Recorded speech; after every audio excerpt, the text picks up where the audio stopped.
On connaît quoi? Les noms des chefs des partis, leurs slogans. Est-ce que c'est suffisant avant 39 jours de campagne électorale? Avec Mika Guerrier, Maude Goyer, Alain Reyes et François Lambert, c'est parti pour 30 minutes de débat.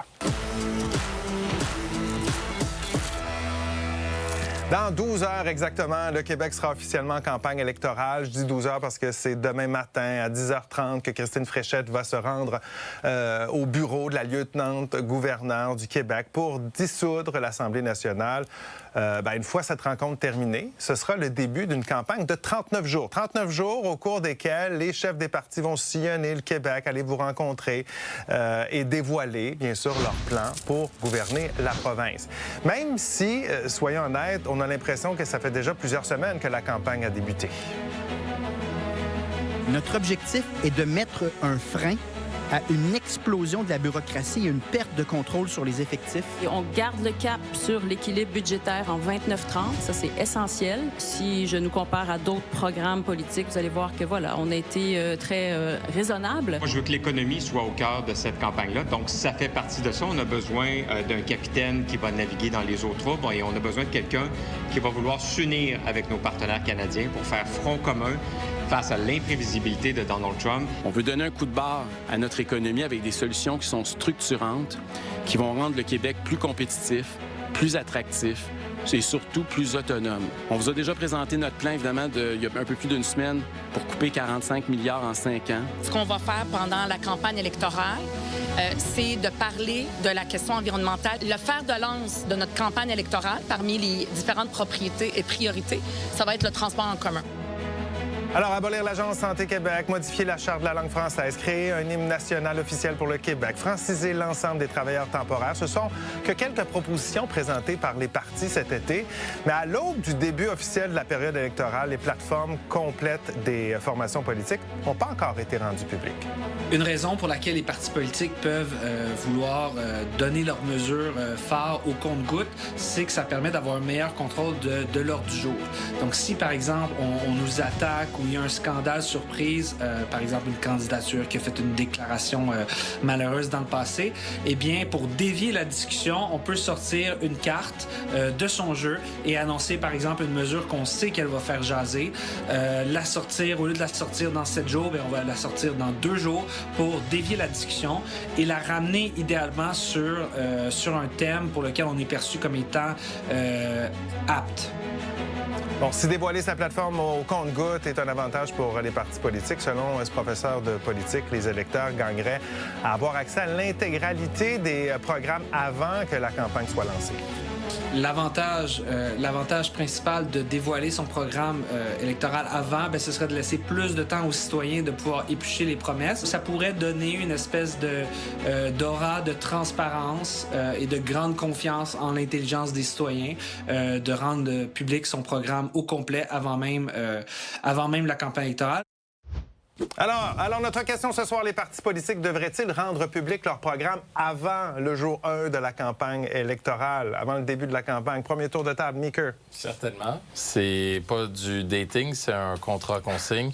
On n'essaie pas de charmer, en fait, des gens. On veut signer un contrat à la fin. Donc, pour la transparence, pour moi, c'est clair qu'il faudrait savoir les programmes au départ. Maude.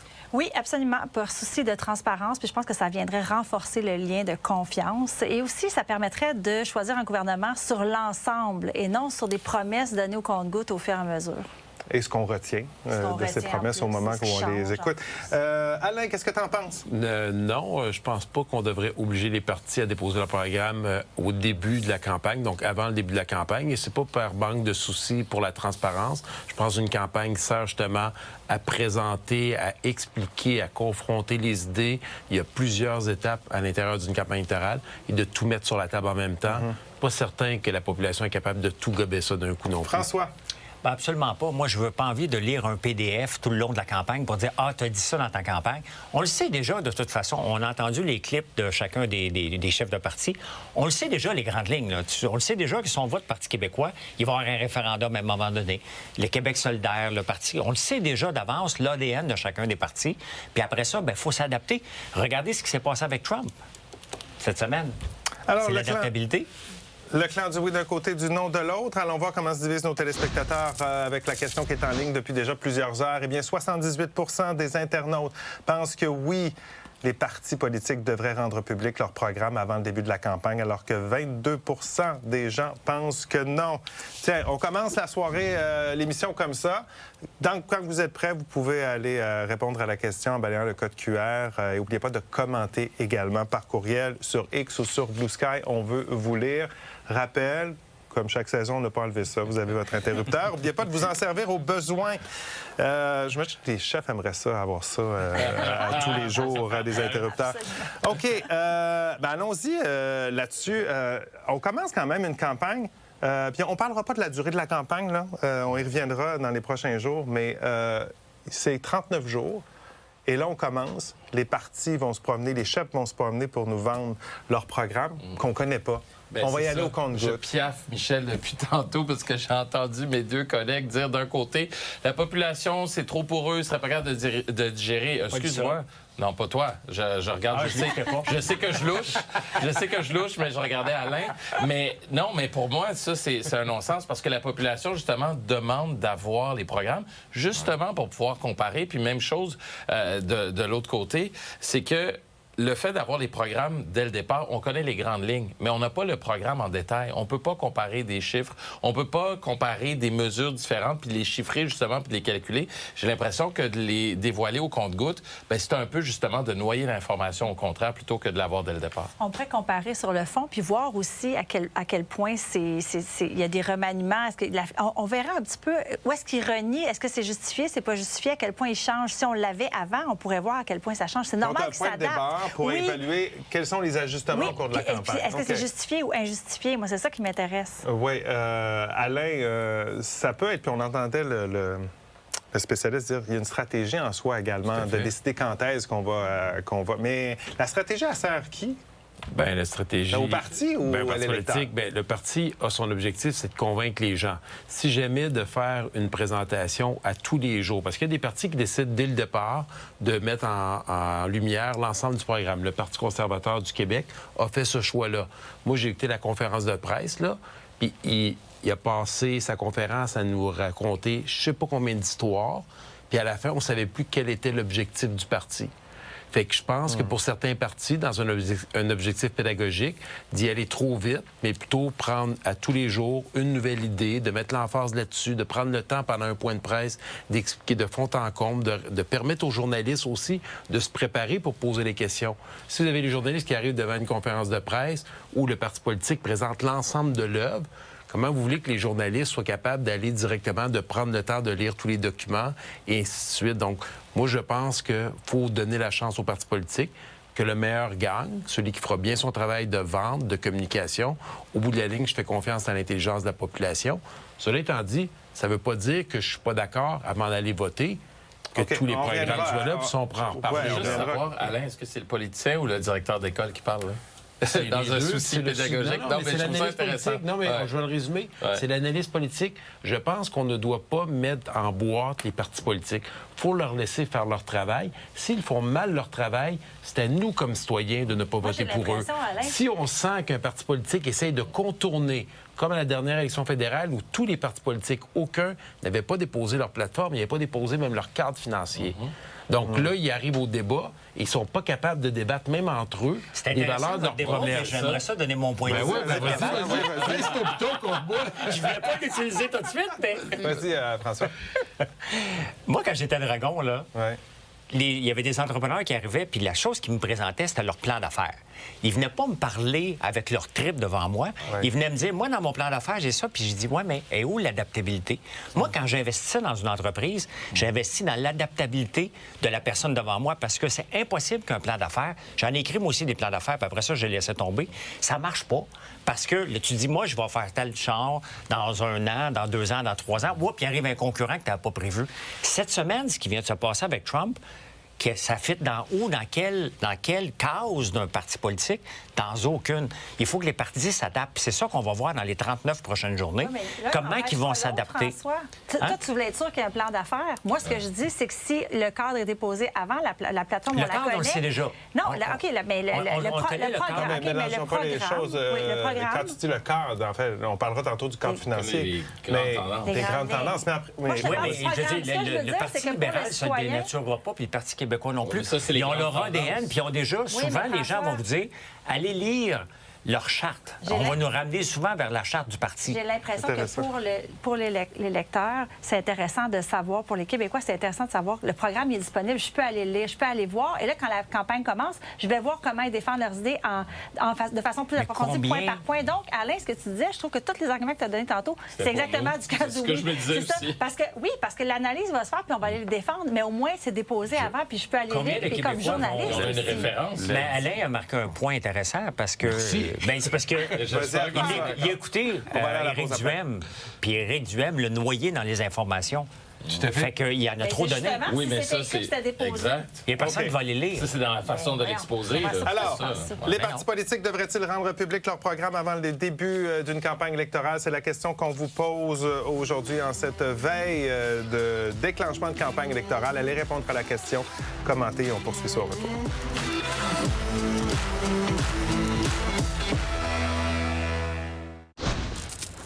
Je vous rappelle notre question. Les partis politiques devraient-ils rendre public leur programme avant le début d'une campagne électorale? Allez y répondre, commentez également. Bon. Si on ne le fait pas avant le début de la campagne, à quel moment? Parce qu'à un moment donné, d'une campagne à l'autre, puis d'abord, je vérifie un peu, il n'y a pas vraiment de règles. Là. Ils peuvent présenter... en effet, il n'y en a pas. Ils peuvent présenter le programme quand ils veulent, et même le cadre financier.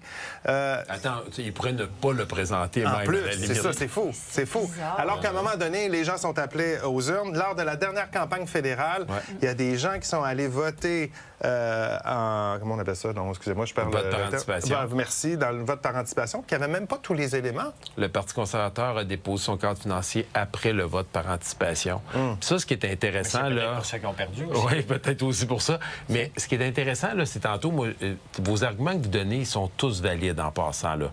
Moi, le seul élément où je suis pas d'accord, c'est d'obliger les partis à le déposer avant le début de la campagne. Mais c'est Puis ça la ça, c'est question. important. C'était la question, puis c'est là-dessus que je suis pas d'accord.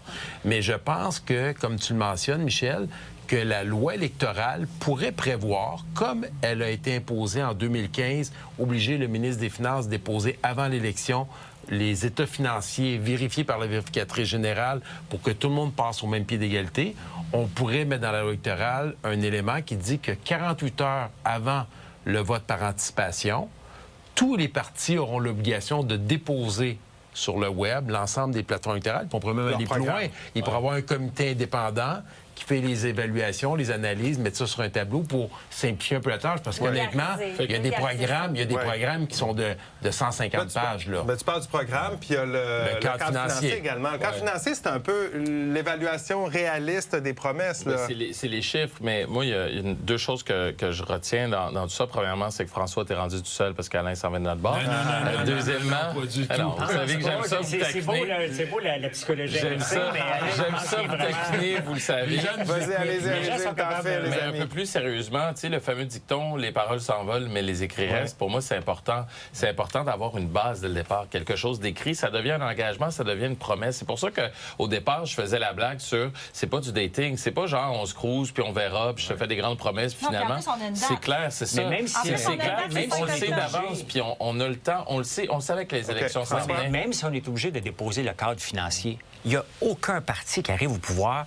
Il découvre les chiffres puis il dit on ne le savait pas dans quel état, donc on est obligé de refaire parce que le parti d'avant, même s'il y a ça à chaque fois. Donc, il faut faire Mais attention François, aussi. t'as un mais la entrepreneur notion- qui arrive devant toi puis qui Oui. dit plein de promesses sur son produit, mais il ne dit pas combien ça coûte puis combien ça coûte à produire. Tu le croiras pas? Non, mais c'est parce que la différence en entrepreneuriat, c'est si j'achète une entreprise, il y a une lettre d'intention, puis après ça, je m'en vais ouvrir les livres, je débarque dans l'entreprise, puis c'est je la même fouille. Bien là, chose. les partis politiques C'est la même chose pour ne la lettre débarquent pas d'intention. encore dedans parce que là, c'est le côté politique. Le Ouais. côté technocrate, les sont pas encore dans la machine, eux autres. Là. Je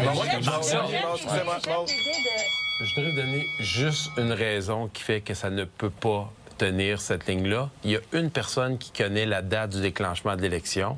C'est la première ministre qui le déclenche. Si on met cette règle-là avant l'élection, on vient de donner un avantage indu au gouvernement en place. Il y a quoi? Il y a 6 jours là, entre les dates possibles. Là. Fait que, je veux dire, c'est pas 3 mois. Là. À connaître d'avance, c'est soit... C'est aujourd'hui, demain ou après-demain. C'est qu'avant que les gens aient voté, qu'ils aient accès à tous les documents. On n'est pas obligé de le mettre avant le déclenchement de l'élection. On écoute. Tout à l'heure, tu as parlé de 48 heures pour le cadre financier. Je trouve ça intéressant, mais non, moi, je dirais... c'est pas c'est les programmes électoraux. Le cadre financier avant le débat, je dirais. Moi, je dirais le cadre financier avant le déclenchement des élections et le programme aussi, puis je dirais même à une semaine. On a une date fixe.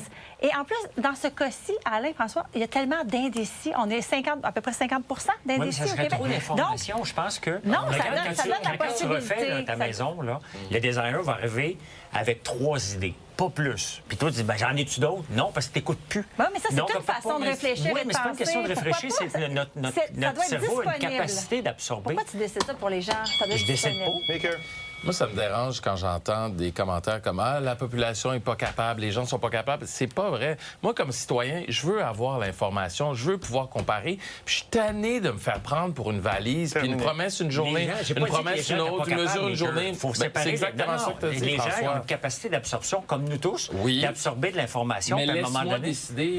Décidez pas pour moi, comme citoyen. Ils vont nous la donner tout le long pendant 39 jours. François, il y a un point sur la capacité d'absorption, de rétention. Il y a quand même une limite. Là. Oui, je suis d'accord. Mais moi, je reprends l'exemple du 48 heures avant le vote, d'avoir une obligation de déposer les programmes.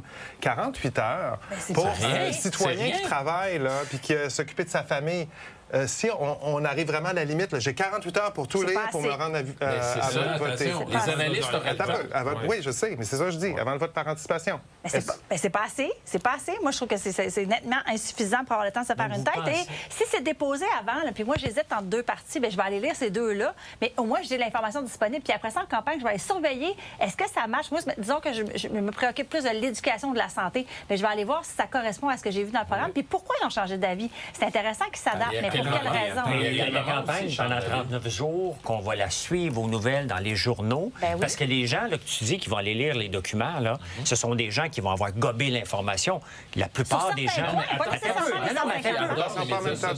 J'adore justement le fait qu'on ait accès à l'information aujourd'hui. Oui. Il y a plein de gens qui le font déjà et c'est les gens qu'on suit, entre autres. C'est comme les analystes politiques. Combien de fois je me suis fait dire, as-tu été voir la charte du parti parce qu'il en parle là-dedans? La réponse est non. Puis je me demande qui entre nous, peut-être à part Alain, a déjà lu une charte au complet d'un parti avec les grandes lignes parce que c'est dedans. Faut pas l'oublier, c'est déjà dedans. Puis après ça, ils s'adaptent. Ils font quoi? Ils s'adaptent tout le long de la campagne aux éléments extérieurs. Puis après ça, à la fin de la campagne, on dit, avec tout ce qu'on connaît, voici ce qu'on vous présente. Mais c'est ce que je veux pas, moi, comme citoyen, que le parti s'adapte justement aux éléments extérieurs. Moi, je veux. Toi, tu veux pas. Qui sont l'opinion publique, qui sont les sondages, qui sont l'actualité, puis au gré du vent, on va changer nos promesses. Moi, c'est ça qui me dérange. C'est pour ça que je veux avoir moi, c'est ce que je recherche, moi. Alain, rapidement. Honnêtement, là, on est en train de faire le travail des partis politiques. C'est leur responsabilité de faire une présentation. S'ils font le mauvais choix dans la présentation de leurs idées, de leur programme, ils vont payer. Il faudrait juste qu'on mette au moins une date, comme pour les cadres financiers, éviter ce qu'on a vécu à la dernière élection fédérale, que quelqu'un puisse se dissocier de cette responsabilité-là.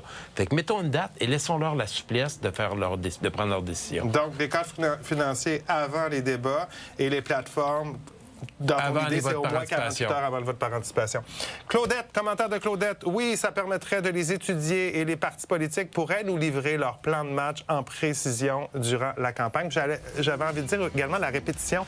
On sait que pour la rétention, il faut répéter. Si déjà on a le plan, puis on répète, le parti pourrait répéter les points importants pendant la campagne, on retiendrait peut-être davantage. Une idée comme ça. On s'arrête quelques minutes.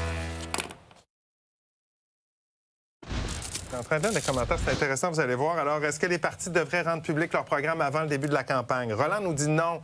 Je n'aurai pas le temps d'inspecter chaque programme avant la campagne. Je préfère rester à l'affût de chaque annonce tous les jours. Alors, quelqu'un d'informé qui suit l'actualité tous les jours. Jeannette nous dit oui, et surtout le cadre financier, sinon ça laisse peu de temps pour les étudier. Et Huguette nous dit non, un mois de campagne, c'est assez pour se familiariser avec les programmes. Je reviens avec le cadre financier parce qu'on nous bombarde d'annonces. Des fois, cadre financier arrive tard, puis c'est lui qui nous permet, en quelque sorte, là, corrigez-moi si je me trompe, de voir si tout le programme tient la route. Parce que c'est bien beau promettre des choses, mais à un moment donné, les milliards, il n'y en a pas tant.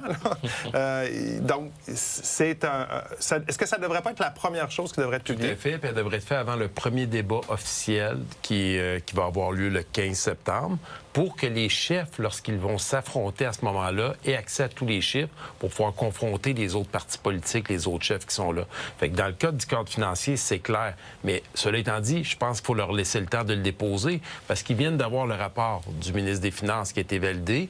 Ils ont un travail à faire, puis ils peuvent porter des ajustements, comme tu l'as mentionné avec l'histoire de Donald Trump. C'est clair qu'ils ont dû revoir au complet leur programme puis leurs mesures. S'ils décident de mettre des millions ou des milliards d'aides aux entreprises, aux citoyens, il va falloir, dans leur cadre financier, qu'ils fassent des ajustements. Sinon, ça n'arrivera pas dans les calculs.